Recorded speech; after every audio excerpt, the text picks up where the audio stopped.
Graça e paz, amado e amada de Deus. Que alegria estarmos aqui juntos mais uma vez. Amados, antes de começarmos o nosso devocional, e lembrando que o devocional, ele tem que ser uma prática diária. O devocional é um relacionamento nosso com Deus. É um relacionamento nosso com o nosso Pai. É um momento em que nós separamos. E deveria ser diário, porque nós alimentamos o nosso corpo físico diariamente. Café da manhã, almoço, janta pelo menos. Mas e o nosso espírito? O nosso espírito também necessita de alimento. Nós sabemos que o nosso corpo, a nossa essência humana, luta contra o nosso espírito, que é a nossa essência divina, é aquela que Deus atua para a eternidade. E essas duas naturezas, elas lutam entre si. Carne contra o espírito, né? Natureza humana contra o espírito contra a carne. Ou a carne e o sangue, né? A Bíblia usa essa linguagem, essa expressão. E sabendo disso, nós precisamos alimentar então o espírito, porque senão a nossa carne vai se fortalecendo e na carne reside todo o mal. Diferente do que alguns filósofos antigos e até contemporâneos dizem que o ser humano é bom por essência, isso é mentira. A palavra de Deus nos garante que o coração do homem é corrupto, é mau desde a infância. Enganoso é o coração mais do que todas as coisas e desesperadamente corrupto, é o que diz a palavra de Deus em Jeremias, no capítulo 17, versículo 9, se não me falha a memória. Mas enfim, amados, nós precisamos entender que na nossa carne não reside bem algum. Então nós precisamos nos alimentar da palavra de Deus, para que nós não nos deixemos moldar pelos padrões do mundo, mas nos transformemos pela renovação da nossa mente, através da palavra, para que a gente possa, mais do que conhecer, a gente possa experimentar como a palavra de Deus é boa, agradável e é perfeita. Vamos orar. Senhor Deus, Pai, estamos diante da Tua palavra, Senhor, que será lida e refletida hoje. Pai, eu te peço que cada amado, cada amada que estiver do outro lado aqui assistindo este devocional, que o Senhor, Pai, por Tua misericórdia, por Teu amor, por Tua soberania, tire toda a distração, Pai. Afaste da mão delas as redes sociais, as mensagens de WhatsApp, as coisas com que elas se ocupam diariamente, estão tão entretidas que não conseguem se concentrar em uma coisa só, Paizinho. Fazem 2, 3 ao mesmo tempo e acabam não absorvendo o melhor de nenhuma delas. Mas agora, Pai, é a Tua palavra. Nós dependemos do Senhor, nós somos Teus filhos, dependemos da Tua graça, do Teu amor, da Tua bondade, tudo que somos, dependemos de Ti. Por isso, Paizinho, conforme a Tua palavra diz, que ela venha e produza, Senhor, os frutos, os resultados para o qual o Senhor a designou. E faça, Pai, com que no coração de cada um desses amados haja muitos frutos para a eternidade. Em nome de Jesus. Amém. Amados, eu gostaria de ler com vocês o Salmo 90, que foi escrito por Moisés. Em alguns tradutores, né, portanto em algumas Bíblias, vocês vão ler lá a eternidade de Deus e a transitoriedade do ser humano, oração de Moisés, homem de Deus. E o verso primeiro começa assim, nós vamos ler só até o versículo 11. Senhor, Tu tens sido o nosso refúgio, de geração em geração, antes que os montes nascessem e Tu formasses a terra e o mundo, De eternidade a eternidade, tu és Deus.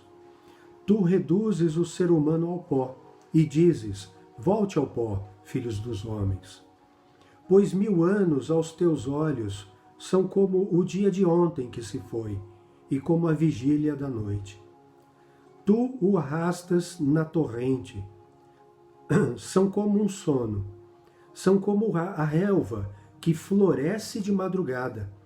De madrugada viceja e floresce. À tarde murcha e seca. Pois somos consumidos pela tua ira e pelo teu furor, conturbados. Puseste as nossas iniquidades diante de ti, e sob a luz do teu rosto, os nossos pecados ocultos. Pois todos os nossos dias se passam na tua ira. Acabam-se os nossos anos, como um breve pensamento. Os dias da nossa vida sobem a 70 anos, ou, em havendo vigor, a 80. Neste caso, o melhor deles é canseira e enfado, porque tudo passa rapidamente e nós voamos. Quem conhece o poder da tua ira? E a tua cólera, segundo o temor que te é devido? Ensina-nos a contar os nossos dias, para que alcancemos coração sábio. Amados, eu disse até o verso 11, mas na verdade era até o verso 12. Mas o que Moisés está falando aqui, né? Ele está falando do poder de Deus, da transitoriedade, ou seja, como é passageira a vida do ser humano. Fala também da ira de Deus sobre nós. Como assim? Mas Deus não é amor? Sim, amados, Deus é amor. Deus é justiça. Deus é juízo. Deus odeia o mal. Deus odeia o pecado. Mas Ele ama o pecador. E Ele ama, amado, a tal ponto, amada, a tal ponto que enviou o seu único filho para morrer no lugar do pecador. Então, Deus enviou o seu filho quando nós ainda éramos pecadores, ou seja, éramos inimigos dele. É isso que a palavra de Deus nos fala. Esse é o amor de Deus. Acontece que ele veio nos chamar ao arrependimento, veio nos chamar a uma conversão de caminho.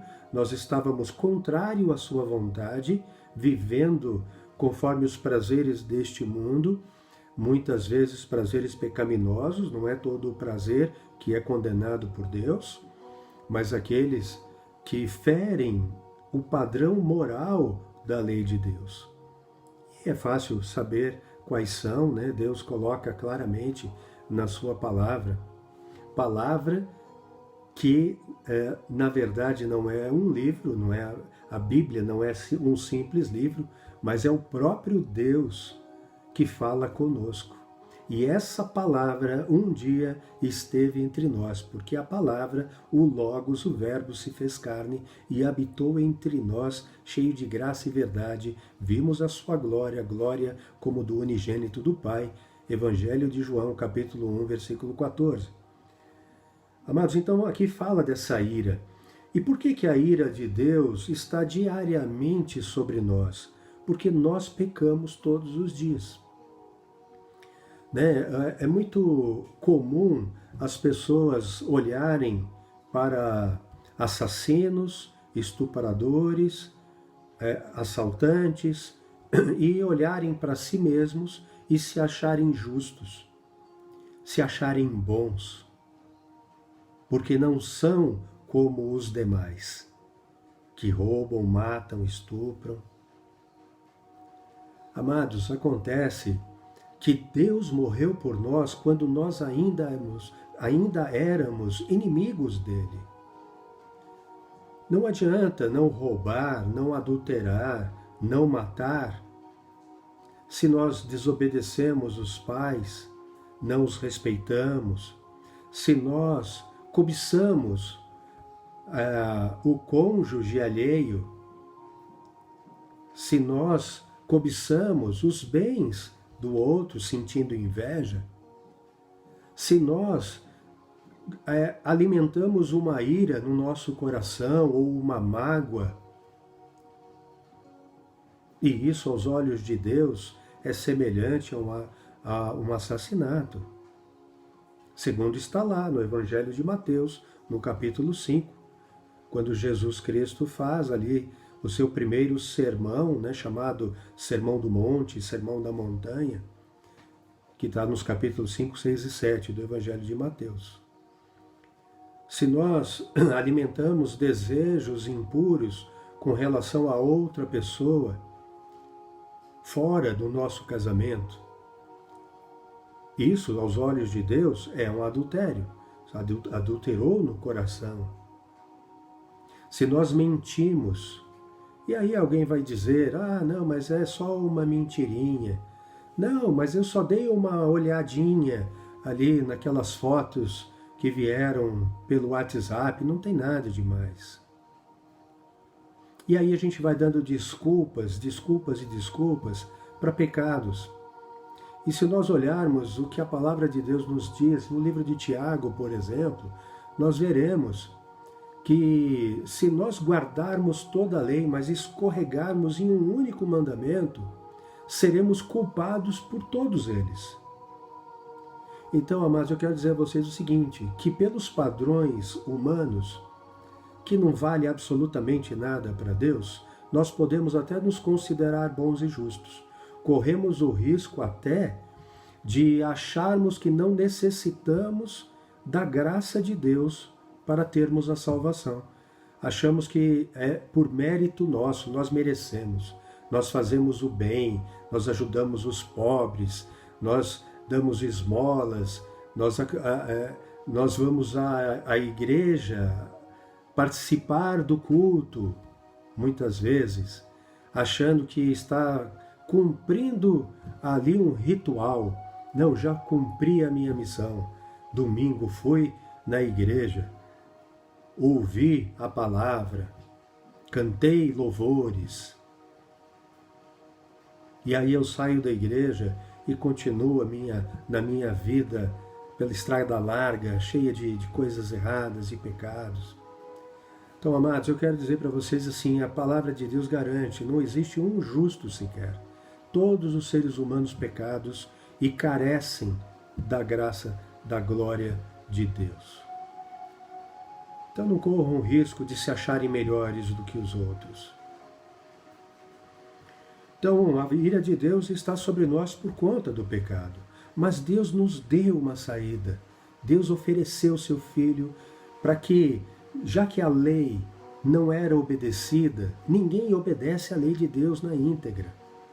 Basta um pecado para você ser separado de Deus. É o pecado que faz separação entre a humanidade e Deus. Bastaria um pecado. Então nós dependemos da graça do Senhor. Já que a lei não era seguida, ela não tem poder para nos transformar, Deus fez ali um ato de amor, entregando o seu Filho em nosso lugar, para morrer naquela cruz romana, para verter o seu sangue, porque sem derramamento de sangue não há remissão, perdão de pecados. Então, a ira que estava sobre nós caiu sobre Jesus Cristo, porque Ele tomou os nossos pecados sobre si, sobre Ele, naquela cruz. E pagou todos os nossos pecados.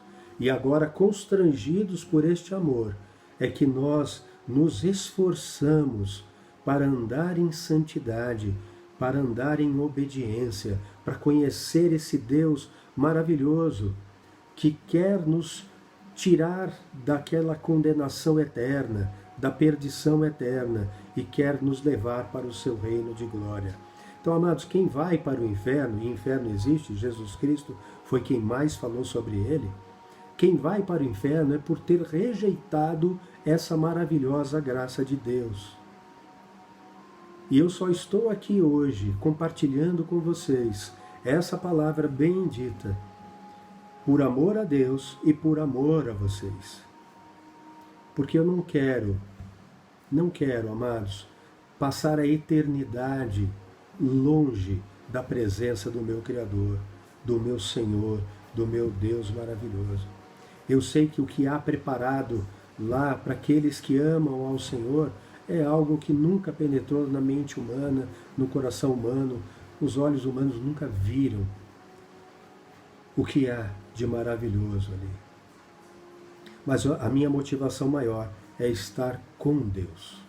Consequentemente, eu estarei fora da condenação eterna. Mas não é o medo da condenação que me move, mas é o amor a Deus. E o amor por vocês, como eu falei. Amados, vamos para Marcos, capítulo 8, 31 a 38. Quero compartilhar mais um texto, para então a gente meditar sobre eles.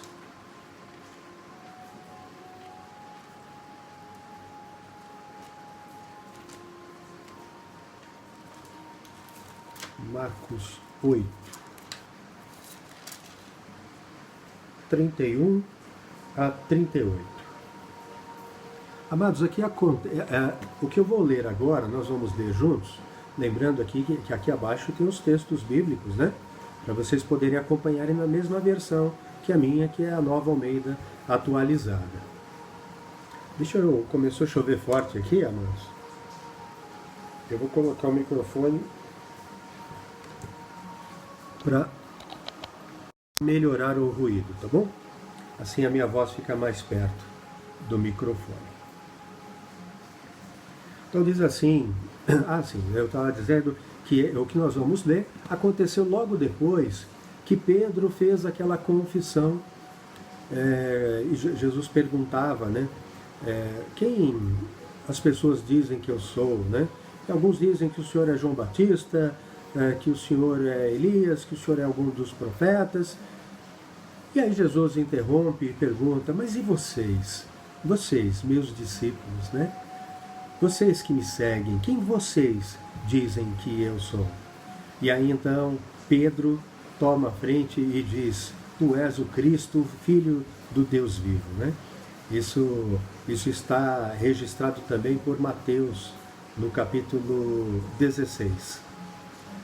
E aqui, logo depois que isso acontece, Jesus começa a dizer, né, para eles que o Cristo deveria padecer na mão dos religiosos, dos judeus, ser humilhado, ser crucificado, ser morto, e ele ressuscitaria ao terceiro dia.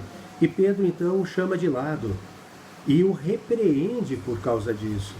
Eu fico imaginando Pedro ali constrangido, é lógico que com a melhor das intenções, né? O Senhor, não diga uma coisa dessas, isso de modo algum vai acontecer ao Senhor. Era o desejo de Pedro. Pedro não queria ver o seu mestre sofrendo, morrendo numa cruz romana, né? Não queria isso. Mas aí então Jesus responde assim para ele, né?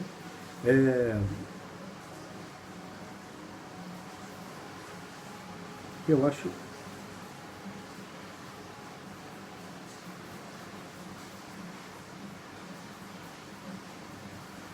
amados, aqui eu acho que nem... não, vai aparecer no texto, perdão. Vai aparecer no texto que a gente vai ler agora. Então Jesus começou a ensinar-lhe, é o verso 31, tá? Nós estamos em Marcos capítulo 8. Então Jesus começou a ensinar-lhes que era necessário que o Filho do Homem sofresse muitas coisas, fosse rejeitado pelos anciãos, pelos principais sacerdotes e pelos escribas, fosse morto e que depois de 3 dias ressuscitasse. E isto lhe expunha claramente. Então Pedro, chamando-o à parte, começou a repreendê-lo. Mas Jesus, voltando-se e vendo os seus discípulos, repreendeu Pedro e disse: saia da minha frente, Satanás, porque você não leva em consideração as coisas de Deus, e sim a dos homens. Vou repetir, amados. Você não leva em consideração as coisas de Deus, e sim a dos homens. Verso 34, então convocando a multidão e juntamente os seus discípulos, Jesus lhes disse. Amados, já fica imaginando, né? Pedro fala aquilo, Jesus repreende Pedro, vê os seus discípulos, vê a multidão, e ele diz, vocês estão entendendo tudo errado. Gente, venham aqui todo mundo, vem aqui que eu preciso falar com vocês. E aí então ele começa, se alguém quer vir após mim, negue a si mesmo. Veja, Pedro estava dizendo, né, Senhor, se proteja, Deus vai te proteger, nós vamos te proteger. Não queremos o teu mal, não queremos que o Senhor sofra, não queremos que o Senhor morra. E aí então Jesus está dizendo, olha, se alguém quer vir após mim, negue a si mesmo, tome a sua cruz e siga-me. Pois quem quiser salvar a sua vida, a perderá. E quem perder a vida por minha causa e por causa do Evangelho, esse a salvará. De que adianta uma pessoa ganhar o mundo inteiro e perder a sua alma? Que daria uma pessoa em troca de sua alma?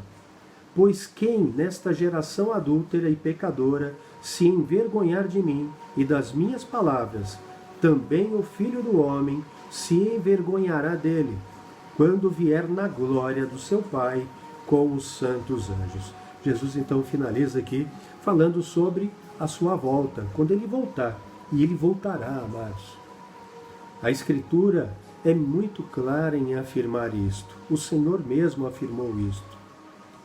Jesus voltará para buscar a igreja. Aqueles que morreram em Cristo serão ressuscitados primeiro. Em seguida, os que estiverem vivos, mas em Cristo, fé em Cristo, obediência, santificação diária, abandono de si mesmo, abandono dessa essência humana e pecadora. Nós temos que rejeitar toda essa vontade pecadora ou pecaminosa da nossa carne e buscar ao Senhor. Deus já colocou em nós, que cremos em Cristo, o seu Espírito Santo. O Espírito Santo já habita em nós. Ele está aqui diariamente e nos assiste em nossas fraquezas. O Espírito Santo está aqui, amados, para nos dar poder. Poder, em primeiro lugar, para testemunhar de Cristo, para anunciar o Evangelho com toda a ousadia, segundo as Escrituras, tá, amados?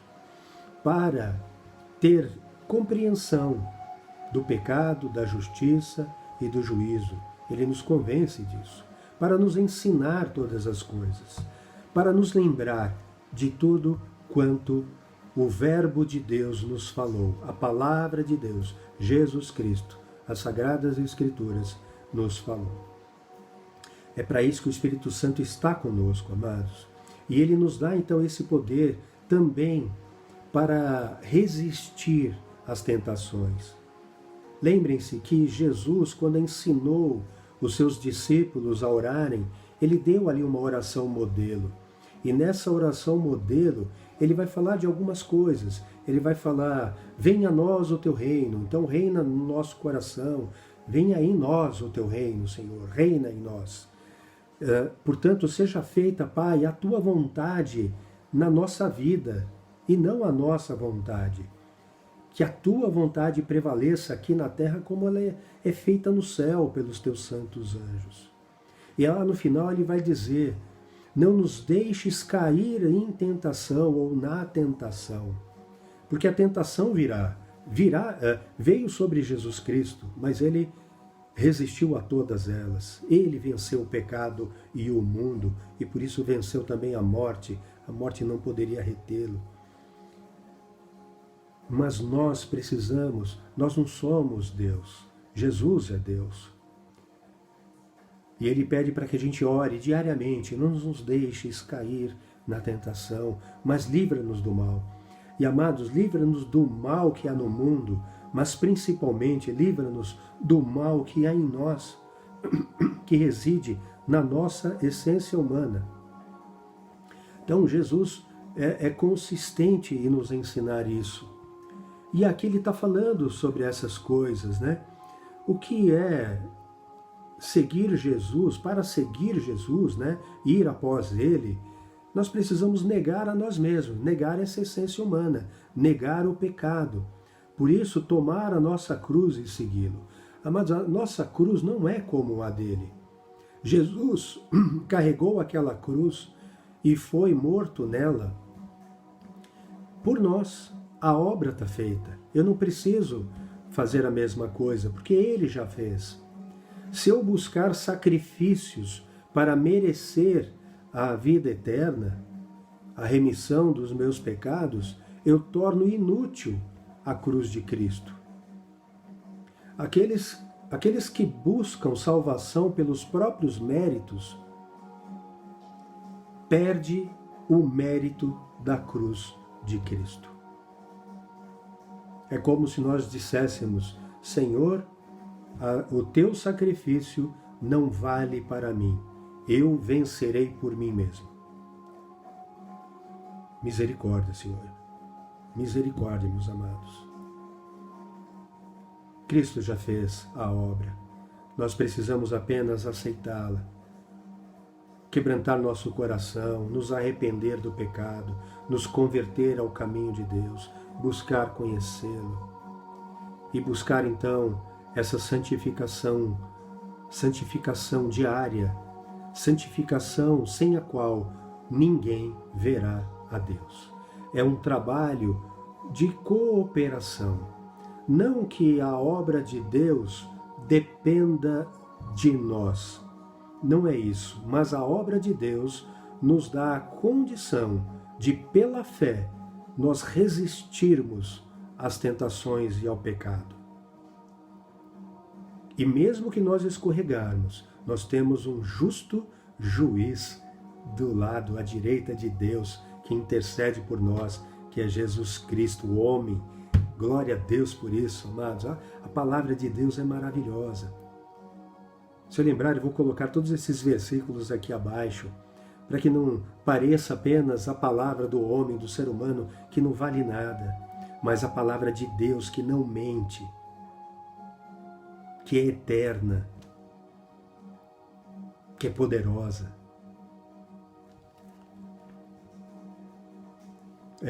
Romanos 1,16, né? Diz assim: pois eu não me envergonho do Evangelho, porque é o poder de Deus para a salvação de todo aquele que crê. Amados, então, nós estamos vendo aqui, tomamos a nossa cruz. Então, tomar a nossa cruz, na verdade, é nós lutarmos ou crucificarmos a nossa carne na cruz de Cristo. Ou seja, é nós resistirmos ao pecado e buscarmos os frutos do Espírito, negar a obra da carne e frutificar para Deus. E aí Jesus está dizendo, né, quem quiser salvar a sua vida, perderá.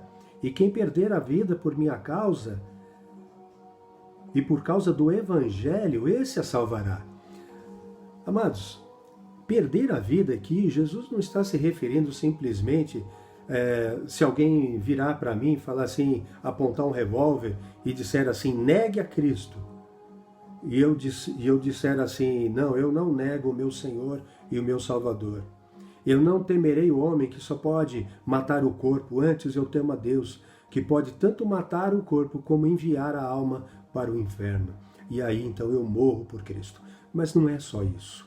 Isso até acontecerá em algum tempo, hoje acontece em alguns países, né, que não aceitam de jeito nenhum o Evangelho e matam mesmo, perseguem os cristãos, mas nós aqui no Brasil não estamos vivendo isso. Mas um dia isso acontecerá. Está previsto na palavra de Deus e, como eu disse, a palavra não mente. Mas é simplesmente perder a velha vida, a vida de pecado, a vida longe de Deus. É considerar aquela vida como algo inútil, algo que não me serve mais. Eu agora tenho uma nova natureza, uma nova vida, as coisas velhas passaram, eis que se fizeram novas.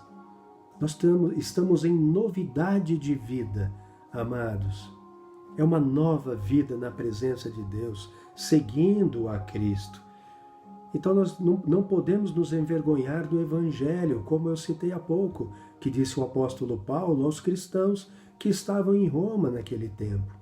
E que acaba essa palavra maravilhosa, né? Todas essas cartas se unindo pela vontade de Deus, sendo protegida ao longo de séculos, e hoje é pregado a nós.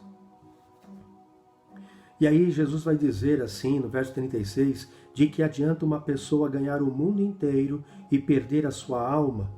Que daria uma pessoa em troca de sua alma?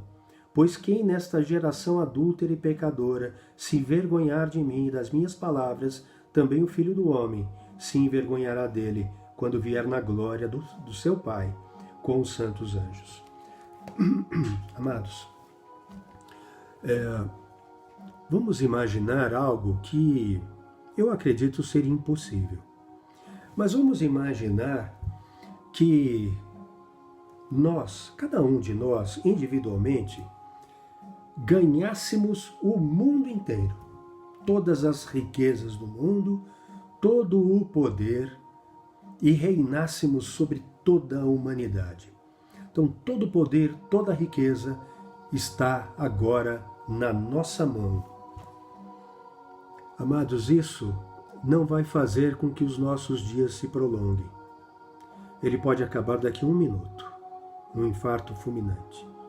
Pode acabar amanhã, daqui a 1 mês, 1 ano, daqui 10, 20, 30, 40 anos. Não sei, amados, quando esse mundo vai acabar para nós. Nós que ganhamos todo mundo, todo o poder. Quando acabar, se nós não fizermos a escolha certa, a escolha pela graça de Deus, pela obra de Jesus Cristo, se nós, no nosso coração, não declararmos que Jesus é o nosso Senhor, se nós não declararmos com a nossa boca que Ele é o nosso Salvador, o Senhor da nossa vida, e se essa declaração pública não se reverter em um arrependimento, em uma mudança de rumo, conversão, nossa vida não for transformada segundo a palavra de Deus e continuarmos a fazer tudo que é contrário à sua palavra, ou que seja alguma coisa contrário à sua palavra, mas com consciência, sabendo que não devemos fazer aquilo, toda essa riqueza vai ficar. Nós viraremos pó e seremos ressuscitados para juízo. Agora, amados, eu digo a vocês o seguinte, que toda a riqueza e todo o poder deste mundo não poderá comprar a nossa salvação no dia do julgamento. Vou repetir, se nós ganharmos todas as riquezas do mundo e perdermos a nossa alma, toda a riqueza do mundo não poderá comprar a nossa alma de volta. E o que são 70, 80, 90 anos para nós? Perto da eternidade que não se pode contar. Então, amados, que nós façamos a escolha certa. Que nós façamos de Jesus Cristo o nosso único, exclusivo, suficiente Salvador e Senhor da nossa vida. Que Ele passe a reinar a partir de hoje no nosso coração. Que nós o busquemos com toda a nossa força, com todo o nosso coração, com toda a nossa alma e de todo o nosso entendimento. Com a ajuda do Espírito Santo Deus, que Jesus pediu ao Pai, eles fizeram com que o Espírito Santo estivesse aqui hoje, ministrando essa palavra no coração daquele que Ele escolheu por sua soberana vontade. Mas se ela não falou ao teu coração, a ponto de te quebrantar, de te fazer arrepender, de te buscar, de fazer você buscar a Deus, ore por isso. Ore por isso. A palavra diz que o inimigo de Deus e inimigo nosso cegou o coração das pessoas para que elas continuem andando em pecado, para que elas não compreendam a palavra de Deus e não sejam por ela salvos. Que tenhamos uma semana de bênção, de paz, de reflexão. Continue lendo a palavra. Amados, aqueles que sentirem no coração esse temor, esse quebrantamento, que entenderam a palavra que vem sendo ministrada ao teu coração pela vontade de Deus, não é minha. A minha vontade é servir a Deus e eu gravo, mas Deus coloca no coração das pessoas o desejo de ouvir e coloca no coração das pessoas a compreensão, o quebrantamento. Se você já sentiu isso e está resistindo a Deus, pare de resistir. Amado, se hoje você ouvir a voz do Senhor, não endureça o teu coração, como aconteceu com os judeus lá em Massá, no Antigo Testamento. Abre o teu coração e busque o Senhor. Eu estou à disposição de vocês, se vocês quiserem me procurar, anota nos comentários, se quiser eu coloco aqui, acho que no canal deve ter, mas enfim, eu ponho aqui o meu WhatsApp e a gente pode conversar. Eu posso te ajudar a compreender a palavra, posso ser o seu discipulador, se você quiser, porque a coisa que eu mais desejo é a tua salvação. É estar com você no reino eterno, um dia, quando o nosso tempo chegar. Deus te abençoe em nome de Jesus. Amém.